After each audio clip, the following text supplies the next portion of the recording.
Well, the Avalanche won big, 6-3, a hat trick by Nathan McKinnon. He's got 5 goals already. He has more goals than the Golden Knights do. But yeah, so great win. The Avalanche went up 2 games to none. But we have to talk about Kadri. We do. You know, I remember the day I heard that the Leafs traded Kadri to the Avalanche. I went, wait, what? Because I found it shocking that the Leafs would trade such a good player. Now, I remember my only concern about Kadri is he going to act up in the playoffs like he did each back-to-back years, his last 2 years in Toronto? Because I remember those stories.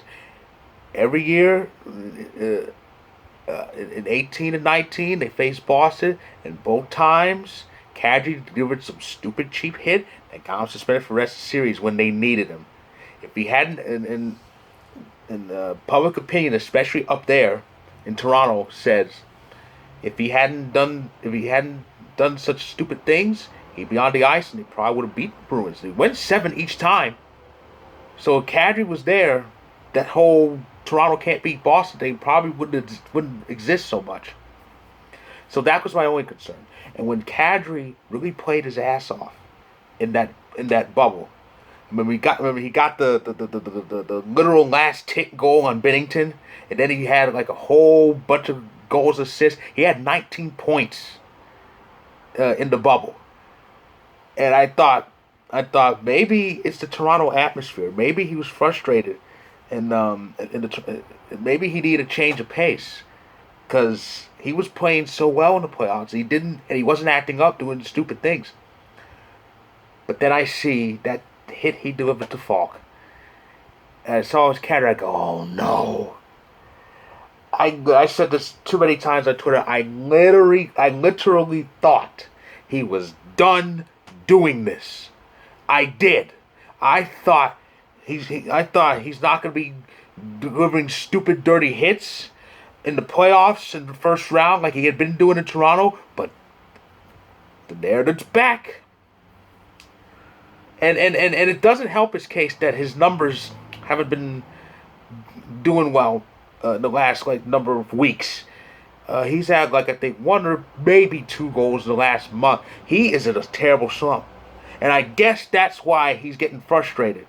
But slumps happen. You need to, get. Well, what's it saying? Dust yourself off and pick yourself up and keep trying. But so. His hit resulted in a 5-minute major. Now, thankfully, the Blues only scored once on that, but we ended up getting a few more goals after, so we ended up winning. We're up 2-0 after 2 games. But this is not good. Well, it's still not good, even though Kadri's kind of expendable, because you got a full line that can do everything.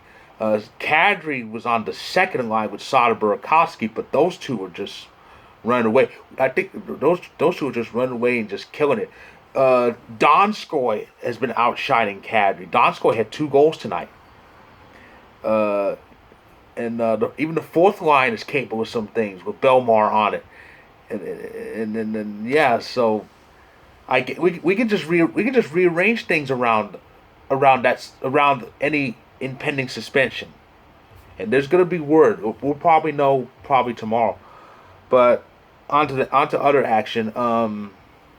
Well, the regular season finally ended, and poor Vancouver's finished in last place. They lost big to Calgary. So, and the thing is, that loss came right after the news broke that Jim Benning will be back as GM. So let's get off his back. In other playoff action, Washington and Boston went to overtime again. They played 2 this time. They took Willie Mays' advice. And Craig Smith off a bad turnover from Samsonov. So double overtime, the longest game of the year so far. And Boston now has the series lead, 2-1.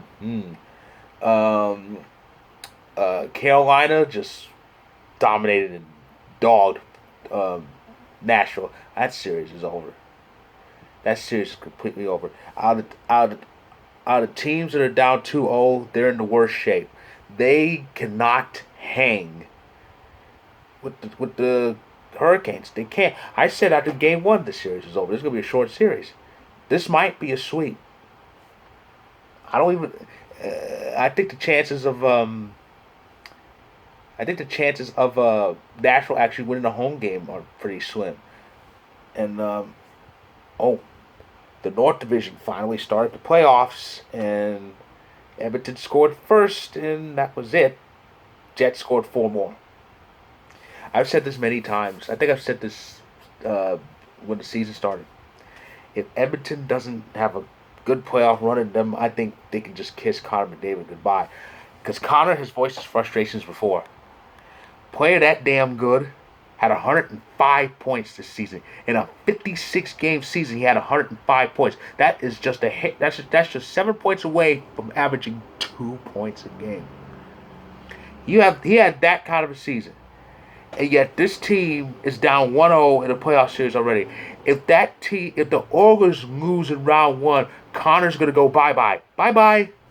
He's not gonna put up with this. A player that good wants a good playoff run and wants to hoist the Stanley Cup in his career. Now he's still pretty young. He's still young. He's 24. He's still young. He's got plenty of time. But he's got the talent, and talented players like that want a cup now.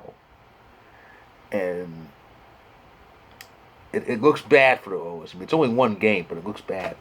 So they better get things together in this series, especially in game two. Because if they go down 2-0, I honestly think they're screwed. They're not going to make it. So that's everything that happened in the playoffs, and it's all playoffs for them because the regular season is finally finished. And what's on store for tomorrow? Tomorrow, it's game three of the Florida series. It's in Tampa Bay this time. Lightning up 2-0. Pittsburgh and the Islanders. The scene shifts to Long Island. That series is even at 1. Montreal and Toronto, they finally start their series. First playoff meeting since 1979. That's game 1. And game 3 between the Golden Knights and the Wild. That's in Minnesota. That series is even 1-1. And as for Friday's action, it's game 4 in Boston between the Capitals and the Bruins. Game 3 in Nashville between the Hurricanes and the Predators. Game 2 of the series between the Jets and Oilers. And Game 3 in St. Louis between the Avalanche and the Blues. I am ecstatic. I am ecstatic that we're up 2-0 because the 2-0 lead is pretty good. But Kadri, that's the one black spot in this whole game.